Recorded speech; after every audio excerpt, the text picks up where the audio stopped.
335페이지입니다. 자, 이제 구체적으로 자의금지 원칙이 적용되는 경우와 비례 심사 기준이 적용되는 경우들은 이제 좀 보겠는데요. 자, 요 사례용 풀이 관련해서 상당히 중요한 단초들입니다. 자의금지 원칙이 적용되는 경우 A.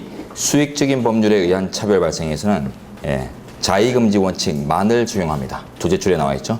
자의금지 원칙만으로 판단하고 비례 심사 기준으로 가는 경우는 일반적으로 없어요. 수익적인 법률이 결국 다른 집단에 대해서 중대한 차별을 예정한다? 그런 경우 아닌 이상에는 일반적으로는 자의금지 원칙만으로 판단하고요. 그 대표적으로 이제 다 밑에 보면 수익적 사례들이에요. 자, 넘어가도록 하겠습니다. 판례 개인적으로 확인하시면 됩니다. 중요한 판례 정도만 보죠. 다음 페이지 하시면 연합뉴스의 국가기관 뉴스통신사 지정 사건, 사례 예제로도 형성되어 있는데 연합뉴스만을 국가기관 뉴스통신사로 지정해서 각종 지원을 하는 것이 경쟁관계에 있는 다른 통신사의 평등권을 침해하는가? 하폰인데요. 하폰의 논거 잘 아시면 됩니다. 이거 선택형 문제로도 결론 문제로도 많이 나옵니다. 정보주권의 확보를 위해 정보주권의 확보라고 써놓으세요. 정보주권의 확보를 위해 기관 뉴스 통신사를 지정하는 것은 필요하고요. 그럼 연합뉴스가 지정될 만하다고 합니다. 물적, 인적, 조직, 설비 요건을 따져보니까 기관 뉴스, 근간이 되는 뉴스 통신사가 되면 합당하다라고 했어요. 정보주권의 확보. 그래서 미국의 CNN 뉴스에 종속되는 이런 사실보도 피해가자 이런 뜻이고요. 그 밑에 판례는 넘어가도록 하고요. 세 번째 판례, 군부대 입영 중 사고에 대한 보상. 개별 입영하는 과정에서 발생한 사고에 대해서 단체 입영과 차별하여 보상을 하지 않는 것이 평등권 침해인가? 개별 입영은 말 그대로 이제 예비군 훈련 당사자가 오토바이를 타고 혼자 들어간다거나 이런 경우고, 그 단체 입영은 그 관에서 나오는 이제 그 전세 버스 이런 것들을 대절한 버스를 타고 이제 들어가는 경우죠. 근데 단체 입영 과정에서는요, 군 당국의 지휘 관리 체계가 이미 작동하고 있어요. 군 당국의 관리 체계 내입니다. 네. 그 인솔자가 나오거든요. 그래서 그 인솔자의 인솔에 따라서 들어가는 것이기 때문에 이미 국가의 책임 범위 내에 들어가 있다 이렇게 평가할 수 있죠. 그러나 개별 입영은 정문을 통과하기 전까지는 국가의 책임을 상정할 수 없는 결과 차별이 마땅하다고 합니다. 하번. 그 다음 가구별 인원수 기준의 최저 생계비고 시. 생보법인데요. 생보법에서 생활보호와 관련해서 이제 가구별의 머리수만 가지고 정하다 보니까, 자, 첫째 사건 개요. 장애인 가구와 비장애인 가구에게 동일한 최저 생계비를 기준으로 생계급여를 지급받는 최저 생계비 고시가 평등권을 침해하는가? 장애인 가구는 돈이 더 많이 들죠. 장애우들의 이제 치료비나 교통비나 이런 것들이 더 이제 확대 증대되어 있기 때문에. 그래서 이에 대한 고려가 있을 텐데 고려가 왜 없는가 했지만, 내려가시면 일단 광범한 입법 형성의 영역입니다. 세 줄. 사회보장 영역이죠. 사회보장. 그러니까 심사 기준은 자의금지 원칙에 따릅니다. 느슨하게 갔고요. 거기다가 요 결론 묻는 문제도 많이 출제되는데, 하폰의 논거만 잘 아시면 되겠습니다. 장애우 같은 이제 사회적 약자별에는 보충적입니다.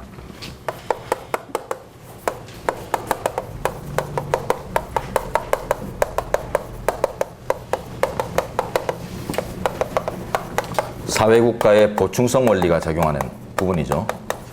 자, 그래서 이 해당 고시만 가지고 판단할 것이 아니라 장애우에 관련된 사회적자에 대한 각종 시책을 총괄한 수준으로 평가해야 된다고 해요.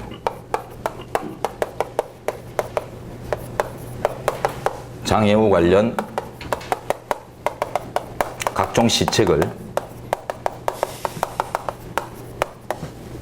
총괄한 수준으로 판단.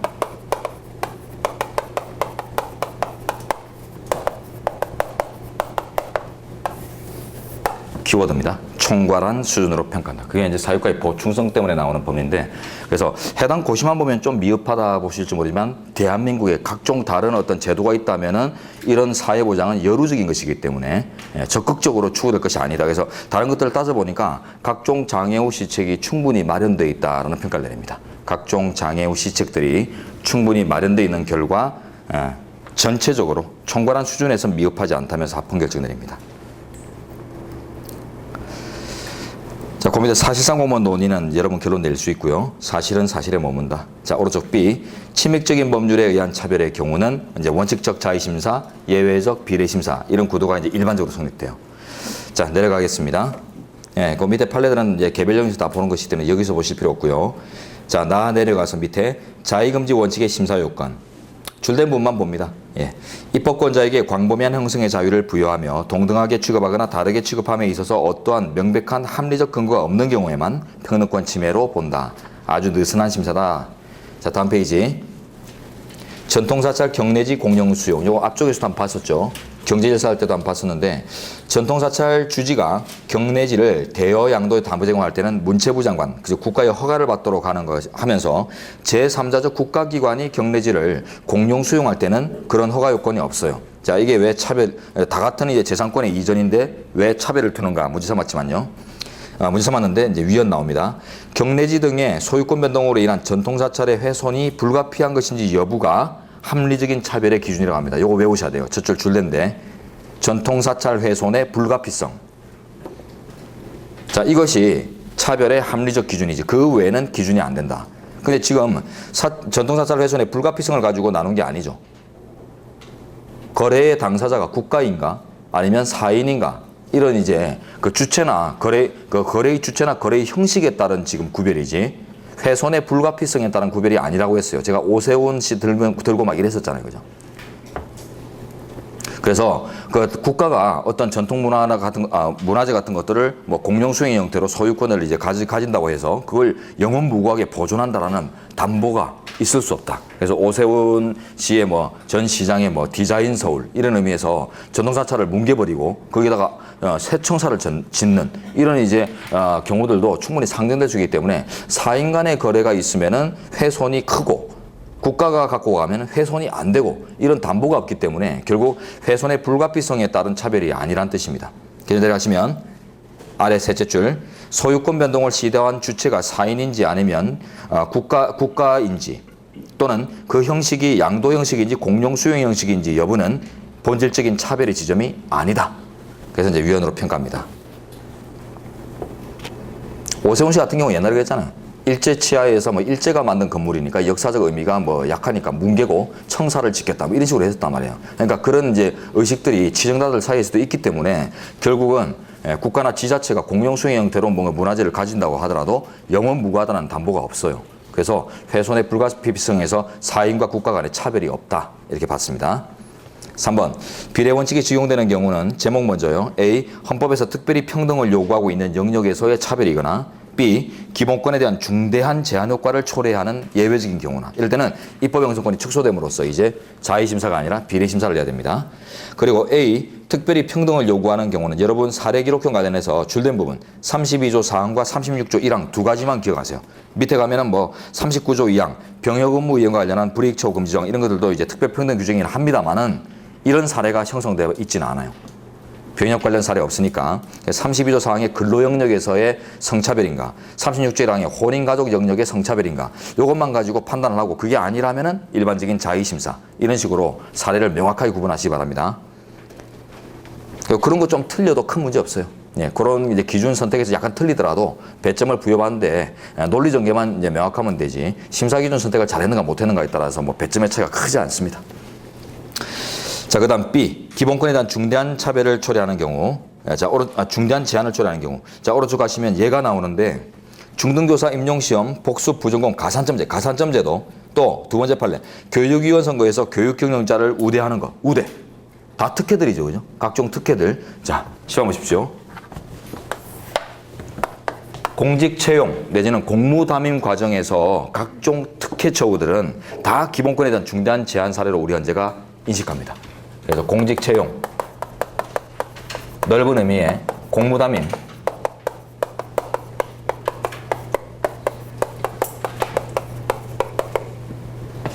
가산점 등 특혜에 대해서는 기본권의 중대한 제한을 초래한다.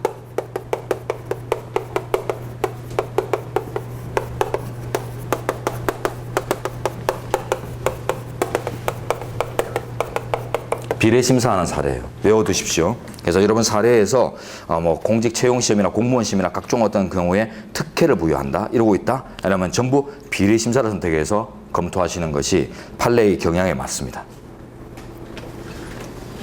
그럴 때는 이런 논지만 밝히시고 바로 이제 비례심사로 들어가시면 돼요. 자, 그 다음에 그 밑에 동그라미 2번에 예외 판시를 좀 들고 있는데 그거는 지우세요. 안 보셔도 됩니다. 시험에 안 나오니까. 자, 그 다음 페이지나 비례 원칙의 심사 요건. 심사 요건은 뭐 알죠? 목수 해법 이런 식으로 이제 똑같이 심사하고요. 그 다음에 제대군인 가산점제 사건이 이제 비례 심사한 대표적 리딩 케이스니까 뭐 그 결론 정도는 아셔야 될 테고요. 그 다음 두 번째 판례가 중요합니다. 국가유공자 그리고 그 유족에 대한 가산점제. 우리 사례집에도 사례 문제로 있고 교수님들 사례 예제로서 아주 풍부하고 또 판례 선택형 사례 기록형 전부 중요합니다. 주로 이제 선택형에서 가장 중요한데요. 자, 이 판례는 그 안에 뭐 내용들 하시면 셋째 줄에 32조 6항이 나오는데요. 그 조문에 대한 인식이 있어야 돼요. 32조 6항. 자, 시험 봅니다.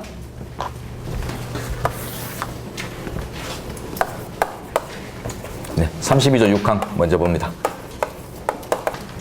국가유공자 상위군경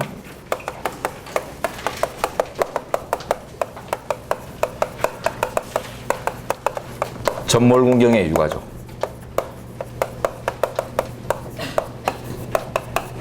자, 이들에 대한 포괄적 예우 의무, 예우 의무를 설정한 조항이에요. 예우 조항. 보훈 조항이죠. 자, 지금 이 사례는 국가유공자 및 그 가족에 대한 공직 채용 시험에서의 10% 가산점제 사건입니다.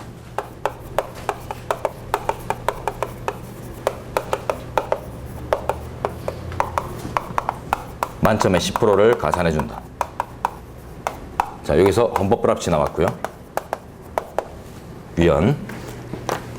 자, 판례가 두 가지입니다. 1차 결정에서는 이 제도를 합헌으로 봤어요. 근데 2차 결정에서 판례를 변경하면서 이제 위헌을 보는데요. 1차 결정에서는 이 32조 6항을 목적론적으로 해석해서 아주 넓게 일을 했어요. 자, 보시면 특히 이제 가족 부분인데요. 이 가족 부분과 유공자 그 본인 부분에 대해 위헌과 합헌의 결론이 다릅니다.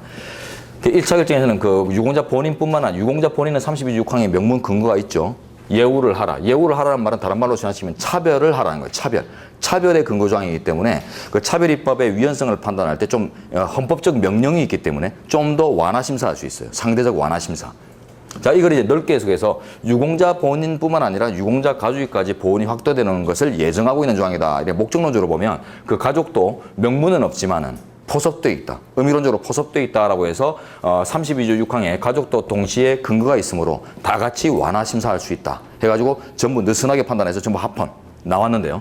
2차 결정에서는 이 조항은 예외 조항이다. 예외적인 차별 조항이다. 우리 헌법은 차별을 하지 말라는 게 원칙적 원리죠. 차별을 하지 말라는 게 원리고 차별을 하라는 조항은 예외라는 거예요. 그러니까 이 예외 조항은 엄격해서야 돼요.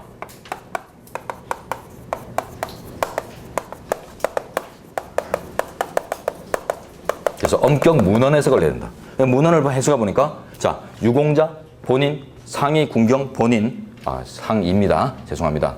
상위 군경 본인, 그리고 전몰 군경의 유가족, 이렇게 덩어리가 3개로 나뉘는 거예요. 문헌상. 유가족은 전몰 군경만 걸리는 것이지 이 앞에는 걸리는 게 아니에요. 왜? 유공자 본인, 전몰 군경의 유가족이 설정된 이유는 전몰 군경은 뭐예요? 전장에서 돌아가신 거죠. 그러니까 그 본인에게 못 베푸니까 그 유족에게 보험을 돌리는 거죠. 그러나 지금 국가유공자다, 상위 군경이다라는 개념 자체는 그분들이 돌아가셨다는 개념이 여기 없는 거예요. 그러니까 그 본인들한테 주면 되지 가족으로 확장되겠다 볼 수가 없는 거죠. 그래서 엄격 문헌 해석을 하니까 이렇게 3덩어리로 나눠지고 그 가족에게 부여될 수 있는 경우는 전몰 군경에 대해서만 전몰군경 유가족에 대해서만 헌법적 근거가 있는 것이지 유공자나 상위군경의 가족에 대해서는 헌법적 근거가 문헌상 없는 거예요. 됐죠? 네. 그래서 엄격 해석을 해야 된다고 했고요. 그 결과 엄격 해석의 결과 유공자의 가족은 32조 6항에 차별의 근거가 마련되어 있지 않다라고 합니다. 자, 그다음 가산점제 특혜를 베푸고 있죠. 공직 채용 과정에서 특혜. 아까 뭐라고 했어요? 우리 헌재는 무조건 기본권에 대한 중대한 제한을 초래한다고 해서 비례 심사한다고 했죠.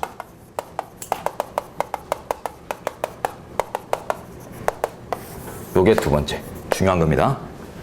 자, 그래서 이제 봅니다. 유공자에 대한 가산점 이제 비례 심사하고 가족에 대한 가산점도 비례 심사하는데 비례 심사는 과잉금 심사는 차별 적용이 되죠. 사안별로 차별 적용 가능하죠. 어제 배웠죠. 자, 그래서 그게 가능한가? 차별의 근거가 있다면은 완화 심사 가능해요. 그래서 요 유공자 본인에 대해서는 헌법이 직접 좀 차별을 하라라고 예정하고 있기 때문에 비례 심사를 하더라도 너무 엄격하게 하지 않고 좀 완화시켜서 완화된 비례 심사를 합니다. 그래서 헌법 32조 6항에 압축. 자, 헌법적 차별 근거 존재. 헌법적인 차별의 명령이 존재하는 결과. 그래서 완화된 비례 심사를 합니다.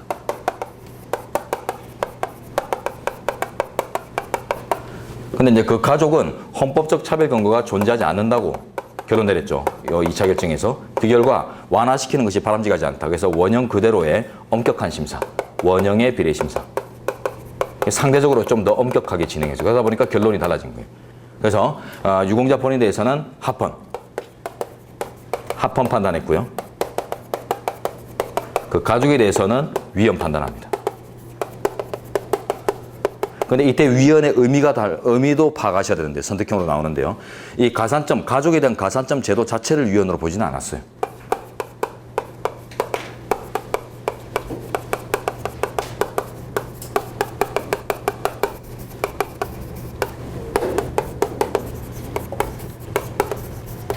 너무 과도하다라고 해서 위헌이에요. 본인과 똑같이 10%를 주는 건 너무 과하다. 그래서 이제 위헌 났고요. 그 가산점 제도 자체를 확대하는 것은 입법 정책적으로는 허용될 수 있기 때문에 괜찮다고 했어요. 그래서 지금 현재 어떻게 돼 있어요? 지금 현재는 유공자 본인은 10% 유지되고 가족은 5%로 수정돼 있어요. 이 부분도 오선지 대비 잘하시고 가산점 자체는 위헌이 아니라는 거. 가족에 대해서도. 네, 사례형에서도 이제 저런 것만 여러분들이 서술을 이제 잘 해나가시면 문맥에 맞춰서 좋습니다. 그러면 자 됐습니다. 안에 들어가시면 줄인데 빨리 확인하죠. 자 32조 6항 조항의 대상자는 조문의 물리 해석대로 그죠? 엄격 해석 국가유공자 그리고 상위군경 그리고 전몰군경의 유가족이라고 봄이 상당하다. 따라서 유공자의 가족의 경우는 그러한 가산점의 부여가 헌법이 직접 요청하고 있는 것이 아니라 그냥 단순한 입법 정책으로 채택된 것에 불과하다. 2번 이제 둘째 줄 보시면 차별 목적과 수단 간의 비례성을 갖추어야지만 합헌이 될 수 있다. 비례 심사하겠다고 얘기하고 있죠. 예, 기본권에 대한 중대한 제한을 처리하기 때문에. 자, 내려가서 자, 줄인데 국가유공자 본인의 경우는 변론으로 하고 이는 1차 결정 이제 판단 유지합니다. 완화 비례 심사 유지하고 그 가족의 경우는 위에서 본 바와 같이 32조 6항이 가산점의 근거라고 볼 수 없으므로 그러한 완화된 심사는 부적절하다. 그래서 원형의 비례 심사를 진행을 하고요. 상대적으로 더 엄격하게 판단하고요. 그래서 결과 4번으로 하시면 자, 이 사건 조항의 위헌성은 국가유공자 등과 그 가족에 대한 가산점 제도 자체가 입법 정책상 전혀 허용될 수 없다는 것이 아니고 즉 가족에 대해서마저도 가산점을 주는 것은 보온의 의미에서 괜찮다고 합니다. 하지만 너무 과하다. 가족에 대해서까지 10% 주는 것은 과하다. 예, 과잉금지예요. 그래서 지금은 이제 5%로 수정되어 있는 단계입니다. 자, 됐어요. 자, 로마자 4번. 이 판례가 지금 비례심사의 차별 적용이나 평등권 심사가 예외적으로 엄밀한 비례심사로 진행하는 사유나 또 조항, 예외 조항에 대한 취급이나 이런 것들을 다각적으로 보여줄 수 있는 아주 대표적인 리딩 케이스이기 때문에 이 판례는 교육적 효과가 엄청 큽니다. 그래서 이제 예제도 많이 형성돼 있어요. 자, 로마자 4번. 헌법상 평등권의 구형과 제한. 예, 요거는 뭐 제목 위주로 그냥 여러분들이 한번 보시면 돼요. 특권제도의 금지 1번 보시면 헌법 제11조 2항의 사회적 특수계급제도의 부인 신분제도 답한다는 뜻입니다. 반상의 신분제도 이런 거 답한다는 뜻이고 자 나아가시면 11조 3항에 규정되어 있는 영전 일대의 원칙 영전, 훈장 등 특전을 얘기해요. 특전, 훈장 등의 특전 그거는 당대에 머물지 세습되지 않는다. 세습을 부정하는 거예요. 훈장 등 특전의 세습 금지 왜냐하면 줄된 데 가보죠. 이게 결국 세습되면 나중에 특수계급이 발생하니까 즉 위, 가의 사회적 특수계급 제도를 부인하는 구체화 규정입니다. 수단조항입니다. 판례는 넘어갑니다. 자, 그리고 2번 특별평등구정 앞에서 본 정도 보시고요. 그 다음 다음 페이지. 자, 2번 안 보셔도 됩니다. 그리고 32조 6항의 의미에 관련된 이제 박스 판례의 결론 정도만 보세요. 넷째 줄. 둘째 줄 먼저 보세요. 32조 6항은 국가유공자 등에 대해서 근로의 기회를 우선 부여받는다 해서 근로 영역에서만 예우를 설정하고 있지만 우리 판례는 더 넓게 봐요. 그래서 넷째 주 보시면 국가가 유공자 등을 예우할 포괄적 의무를 지고 있음을 선언했다. 자, 예우할 포괄적 의무 따옴표하세요. 포괄적 예우 조항이라고 합니다. 포괄적 예우 조항. 그래서 근로 영역에 한정되지 않는 걸로 넓게 봐요. 굳이 그럴 필요가 없죠, 그죠? 보훈의 의미라는 것이. 자, 5번 적극적 평등 조치. 요거 나오는데 요거는 논의로서의 의미가 강하고요.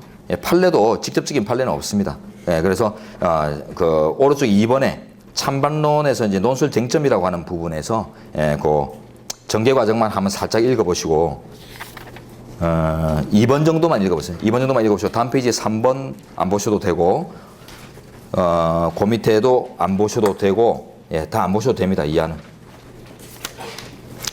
그리고 이제 관련 판례로 넘어가죠.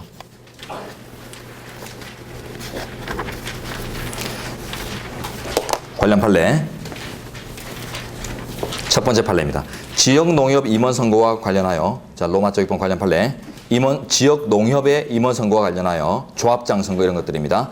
거짓의 사실을 공표하거나 공연히 사실을 적시하여 후보를 비방하기만 하면 범죄가 성립하도록 규정하고 있는 농협조합법이 공직선거법의 규율과 차이가 나서 평등원칙에 위반되는가. 이게 이제 문제였는데 합헌입니다.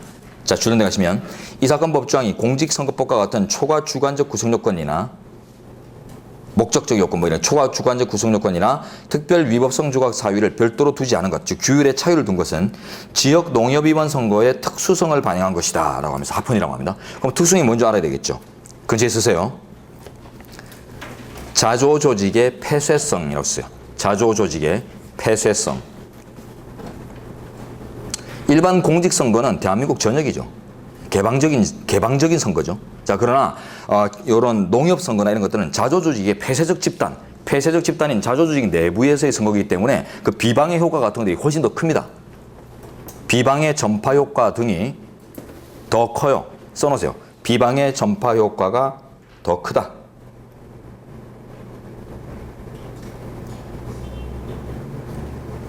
그렇기 때문에 공직선거법보다 좀 더 강하게 규율할 필요가 있다는 뜻이에요. 좁으니까, 좁은 지역이기 때문에 한번 비방하면 내일이면 다 퍼져버려요. 근데 공직선거 같은 경우는 대한민국 전역을 전제로 하는 열려있는 개방선거이기 때문에 어때요? 비방이 있더라도 이게 이제 퍼져나가는데 시간이 많이 걸리면서 중간에 차선도 가능하고 해서 그 규율이 상대적으로 좀 완화될 수도 있다는 겁니다. 그래서 차별의 합헌성을 인정하고요. 그 다음 성폭력범죄처벌법. 주거침입 강제추행죄의 법정 영역을 주거침입 강간죄와 동일하게 규정한 게 위헌인가? 예, 안에 보시면 강제추행이 강간과 유사하거나 혹은 그 효과가 더 넘치는 경우들도 존재할 수 있다는 걸 보여주는데 한번 읽어보십시오. 이해가 안 되면 상식이 안 돼 있는 겁니다. 한번 읽어보시면 됩니다. 예, 읽기가 별로 읽고 싶지 않아요. 예, 이런 안타까운 내용들을 읽고 싶지 않습니다.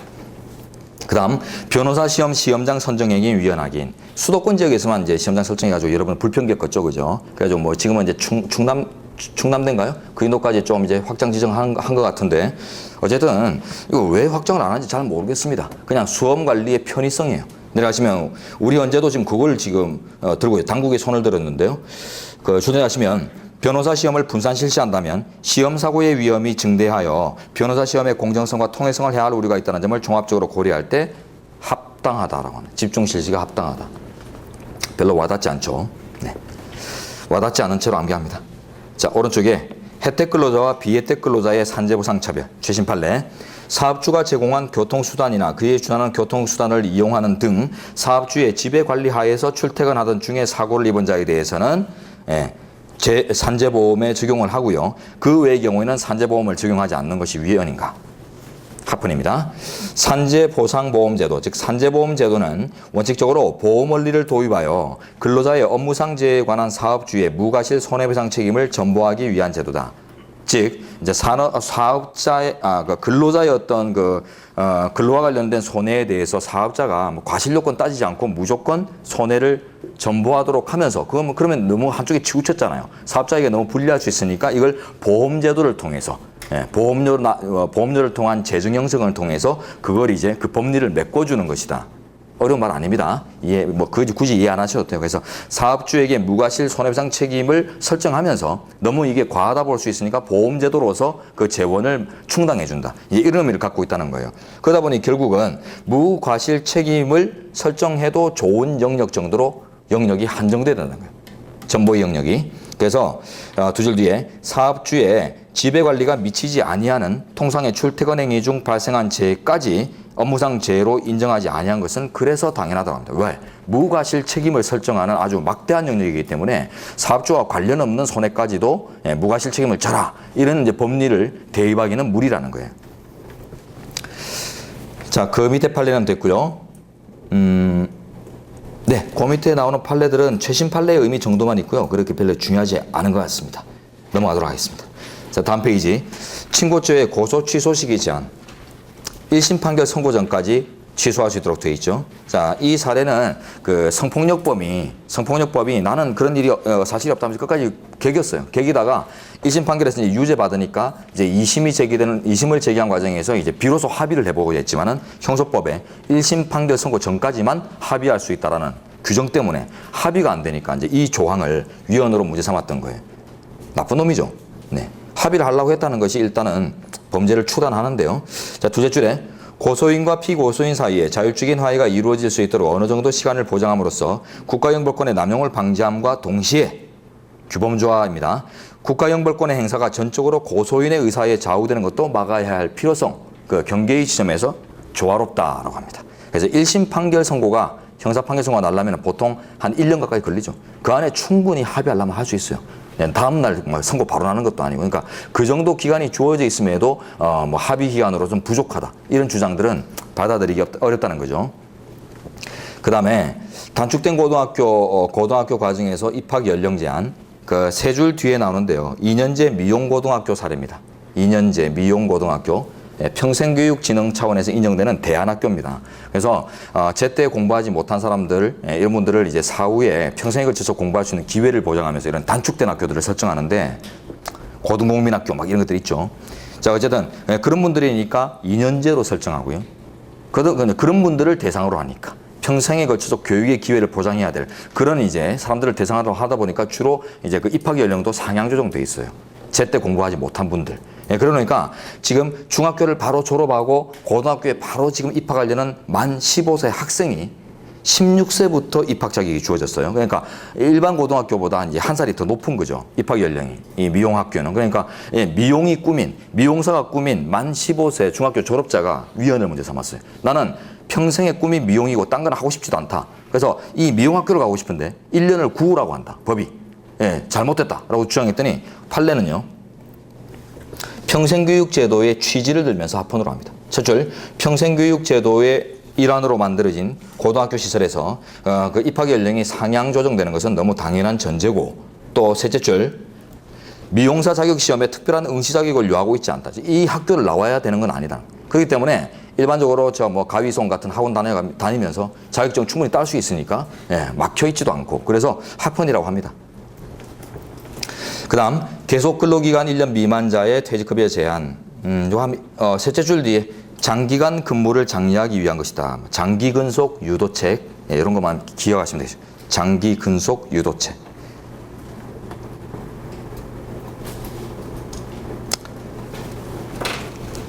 네, 그 다음에 나머지는 넘어가고요. 오른쪽 가시면 두 번째 판례입니다. 국가유공자 보상수급권의 발생 시기. 유공자 등록 신청을 한 날이 속하는 달부터 보상을 받을 권리가 보상수급권이 발생한다고 규정하고 있는 조항은 보상수급권 발생 시기를 명확히 하기 위한 목적으로서 합헌이라고 합니다. 수급권의 발생 시기의 안정성 내지는 명확성. 근데 그 밑에 판례 보세요. 고엽제 환자 유족 보상금의 지급 제한. 월남전 산전 중에 고엽제에 살포에 노출되어 이완된 질병인지 여부를 가리는 것이 가장 본질적인 문제가 되는 것이지, 환자가 죽기 전에 등록 신청을 했는지 여부는 본질적 문제가 아닙니다. 그걸 가지고 차별했기 때문에 위헌이다라고 하는데요. 자, 이 판례는 조금 이제 확대해 보죠. 자, 시험 보세요. 고엽제 환자 유족 보상금.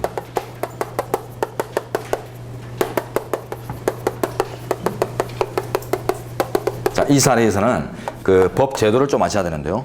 자, 법상 환자 본인의 생전 등록을 요건으로 유족 보상을 설정했어요.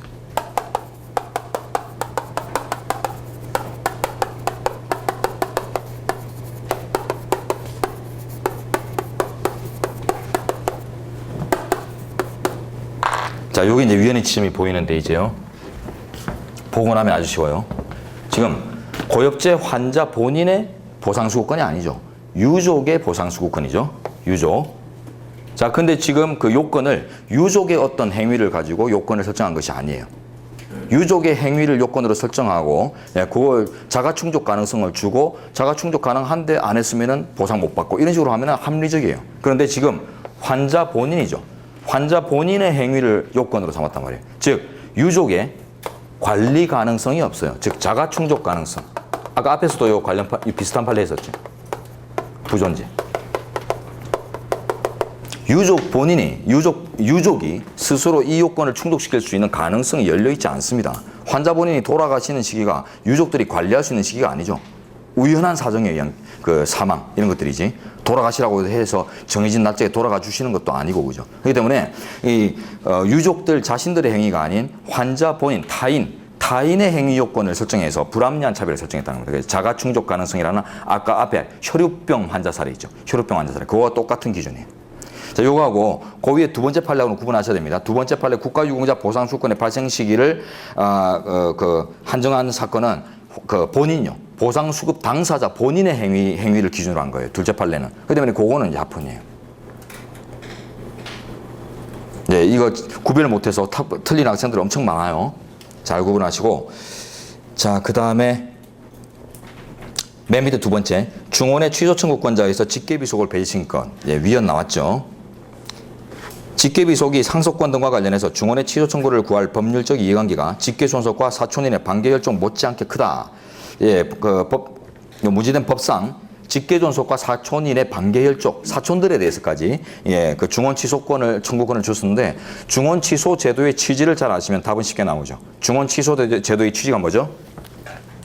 뭐 여러 가지 취지가 있겠지만 가장 중핵적인 취지가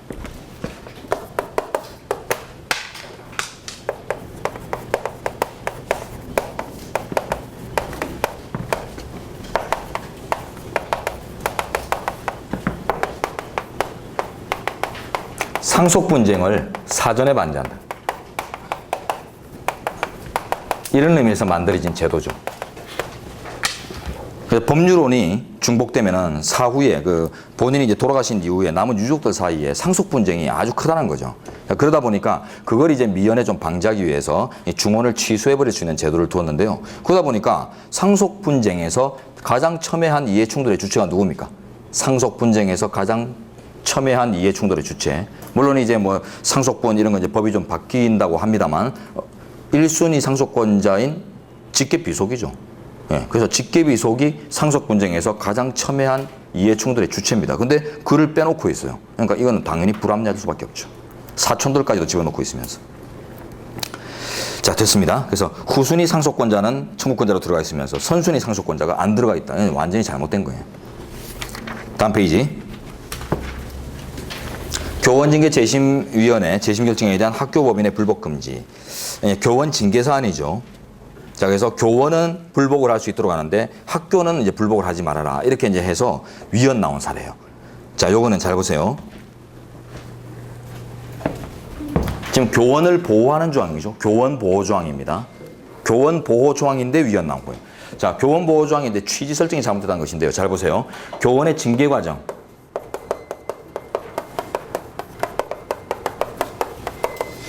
두 가지로 나눕니다. 최초 징계 과정에서는요. 징계권자인 학교와 징계의 대상인 교원 간에는 사회적 강약 차이가 나오죠. 그래서 교원 보호의 필요성이 커요.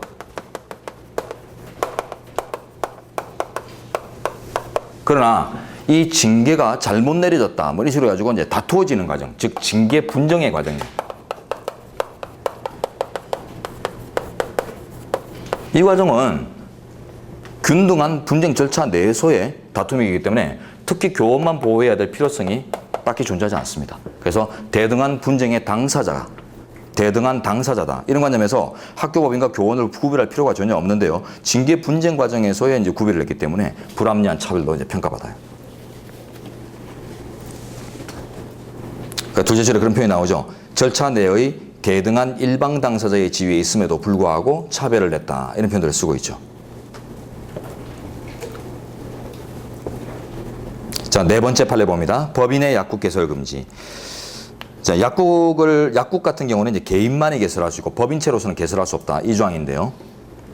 위헌.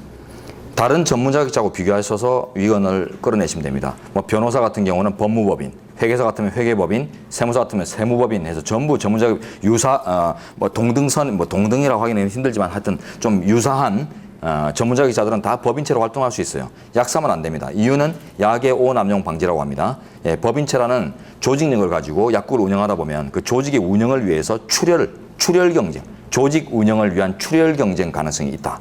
이렇게 봐요. 조직 유지를 위한 출혈 경쟁 쓰셔야 됩니다. 이런 것들은 나중에는 기억 안 나요.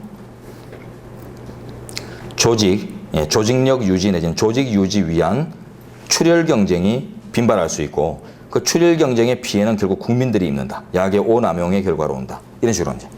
자, 그래서 이걸 방지하기 위해서 이제 국민들을 위해서 법인체로 약국 개설을 못하도록 했다 하는데 우리 현재는 그냥 위헌입니다. 합리적 이유 없다고 해요. 그 인과성이요. 약의 오남용의 인과성이 미약하다. 직결되는 원인 관계를 찾을 수가 없다고 합니다. 그래서 조직체로서 운영하면은 반드시 출혈 경쟁이 온다는 인과성, 출혈 경쟁이 오게 되면은 약의 오남용으로 발전한다는 그런 인과성, 이런 것들이 너무 포괄적이라고 해요. 자, 그다음 재외동포법의 수혜 대상에서 정부 수립 이전 이주 동포의 제외, 정부 수립 이후에 해외로 이주한 동포에 대해서는 재외동포법의 특혜를 부여하고 정부 수립 이전에요. 우리나라 이제 대한민국 성립되기 이전에 이주한 동포에게는 혜택을 안 줍니다. 좀 역전적인 냄새가 나죠. 근데 왜 이제 이런 입법을 만들었을까 하니까 정부 수립 이전의 이주 동포는 주로 중국이나 예전에 그 소련, 중소, 지금 러시아지만 이제 주로 이제 중소에 거주해요. 그런데 정부 수립 이후에 이제 해외로 이주한 동포는 주로 이제 미국이나 일본, 뭐 유럽 이런 잘 사는 나라에 거주하죠. 그러니까 어디 보세요. 자, 이런 나라에 주로 거주하게 되는 사람들은 지금 피폐해요. 피폐해가지고 우리 대한민국에 들어올 가능성이 별로 없다고 생각하는 거죠. 입법자 입장에서. 미국이나 일본에 거주한 사람들은 우리나라에 다시 충분히 돌아오거나 할 수 있는 가능성이 크다. 이래서 이제 이 사람들에 대한 이제 혜택만 재외동포법에서 규율을 하게 됐는데 어쨌든 역전적 차별입니다. 이분들은 주로 강제징용을 당하거나 정부 수립 이전 혹은 독립운동 이런 것들을 위해서 이쪽으로 가신 분들이에요. 이런 분들은 잘 사는 대한민국 체제에서 더 잘 살려고 더 잘 살아보자. 이래서 가신 분들이에요. 그러니까 보험을 차별적으로 베풀어야 한다면 혜택을 차별적으로 구사해야 된다면 어떤 쪽에 우선해야 될까 했어요. 단계적 개선 과정에 차별을 하더라도 여기에다가 부여하는 게 맞죠. 그래서 우리 현재는 논리 그 자체에서 이런 분들에 대한 국가적인 혜택이 더 우선적으로 필요한 것이지 잘못되었다라고 합니다. 그래서 너무 현실만 고려했다. 지금은 이제 법이 이런 차별을 두고 있지 않아요. 다 바뀌었어요. 그 다음에 금융기관 강제경매 절차에서 발송송달 제도 사례하고 금융기관 임의경매 절차에서 발송송달 제도 사례 나오는데 지금 이제 경매 신청 관련해서요. 금융채권자와 비금융 이제 일반 채권자를 구분해서 금융채권자에게는 이제 그 발송송달의 특혜를 주고 일반 이제 채권자한테는 안 주는 거예요. 자, 그래서 요 차이가 차별이 합리적인가? 결론이 다르죠. 강제경매 절차에서는 위헌으로 판단되고요. 임의경매 절차에서의 특혜는 합헌으로 판단됩니다. 그 이유는 채무명의의 공신성 차이입니다. 채무명의의 공신성 차이. 자, 강제경매 절차에서의 채무명의는 제목 위에 쓰시면 되겠어요.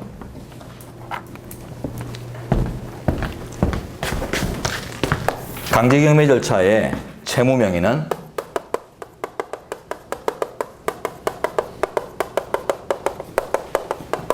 집행권은 재판문이죠. 판결문.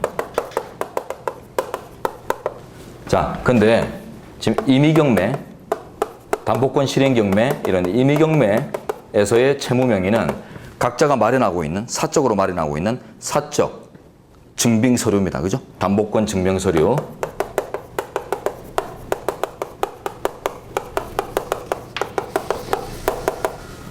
공신성 차이를 보겠는데요. 판결문과 관련해서는 금융채권자와 비금융채권자 간의 공신성 차이가 없어요. 금융, 비금융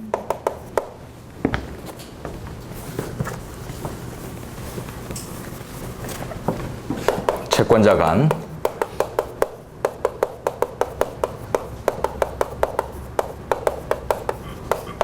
없다. 그러나 담보권증명 서류와 관련해서는 금융채권자와 비금융채권자 간의 공신력 차이가 존재합니다. 어디가 더 높아요? 공신력이. 금융기관이 마련한 담보서류가 훨씬 더 공신성이 높다는 거예요.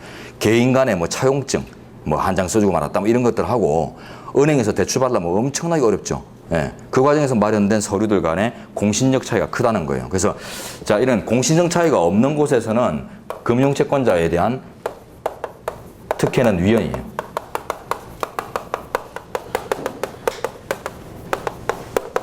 그러나 이 경우에는 가능하다.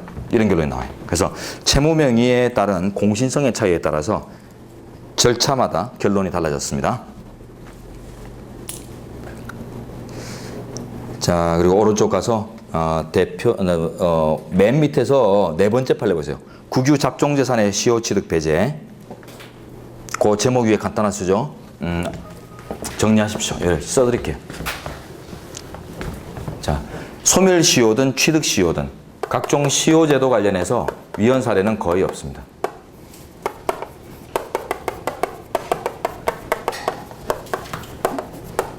그래서 권리 위에 잠자는 자는 보호되지 않는다. 이런 이제 법리가 공적인 영역이나 사적인 영역이나 마찬가지다라고 하면서 일반적으로 시효제도를 설정하는 것에 대해서는 위헌 사례가 안 나오는데요. 이제 예외가 있죠. 예외 하나 정도 기억하시면 됩니다. 국유 잡종재산의 취득시효를 배제한 것은 위헌입니다.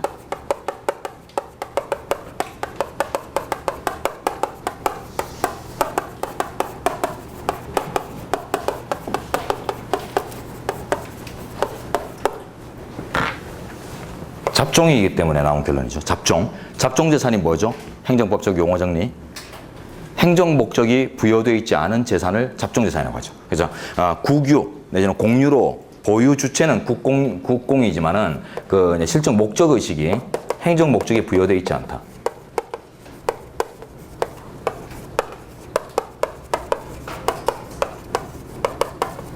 요걸 이제 잡종재산이라고 하죠. 그러니까 잡종으로 분류된 것들은 행정 목적이라는 공적 목적 의식이 아직 부여가 안 되기 때문에 공적으로만 사용돼야 된다. 그래서 시효를 배제한다. 이런 데 법리가 없다는 거예요. 그래서 사유화가 가능하기 때문에 사법의 원리가 도입될 수 있다라고 합니다.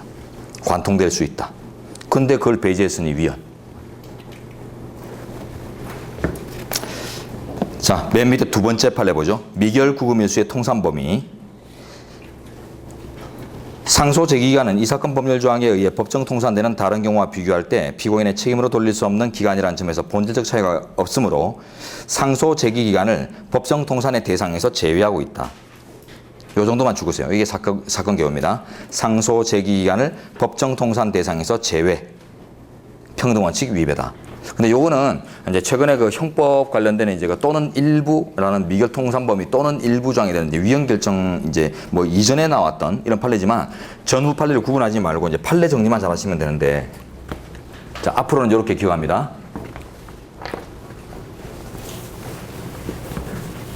그 형법 사례 뭐 전에 나온 판례인가 후에 나온 판례인가 구분하지 마시고요. 판례 정리만 잘 하시면 되니까 미결 구금일수 통산 범위 관련해서 우리 현재는 당연 통산 내지는 전부 통산 요구하고 있다. 이렇게 기억하세요. 무조건 다 통산돼야 돼요. 그래서 일부라도 통산되지 않을 수 있는 여지를 규정한 것들은 전부 위헌이다. 이 판례 전후 사례 뭐 구분하지 말고 전부 위헌이다.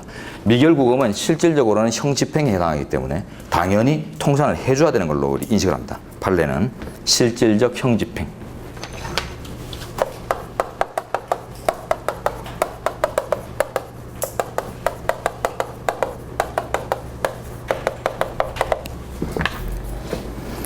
그래서 강연통산 이런 전부통산 취지에 반하는 제도가 지문으로 나오면은 이제 위헌으로 판단하고 지문 풀이하시면 돼요.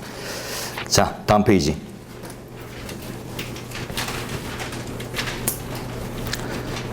위에서 네 번째 판례 보죠. 야간의 흉기요대 협박에 대한 가중처벌. 협박에다 일단 따옴표 쳐놓으세요. 이 폭처법 규정인데 이런 특별형법 같은 데 가면 주로 어때요? 통합 처리하는 경우들이 많죠.